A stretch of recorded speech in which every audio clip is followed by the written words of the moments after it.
দক্ষিণ ভারতীয় পরিচালক অ্যাটলি কুমারের পরিচালনায় ব্লকবাস্টার সিনেমা জওয়ানে শাহরুখের সঙ্গে পর্দায় স্বল্প সময়ের জন্য আসেন দীপিকা পাডুকোন।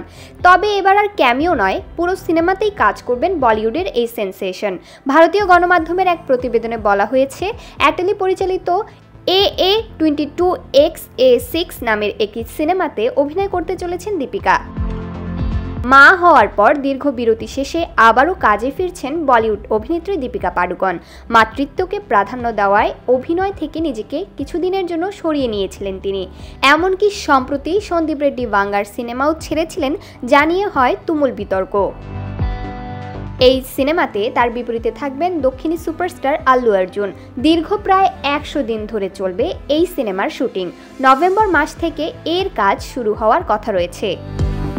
শোনা যাচ্ছে আল্লু অর্জুন এবং দীপিকা পাডুকোন ছাড়াও আরও থাকছেন রাশমিকা মান্দানা, জাহ্নবী কাপুর এবং মৃণাল ঠাকুরের মতো জনপ্রিয় অভিনেত্রীরা।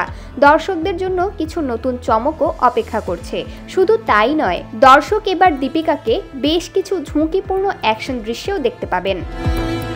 কাজের সময় নিয়ে পরিচালক অ্যাটলির সঙ্গে দীপিকার কোনো ধরনের সমস্যা তৈরি হয়নি, কারণ মা হওয়ার পর দীপিকা শর্ত দিয়েছিলেন তিনি দিনে 8 ঘন্টার বেশি কাজ করতে পারবেন না। কিন্তু পরিচালক অ্যাটলি এই বিষয়ে সম্পূর্ণ সহযোগিতা করছেন।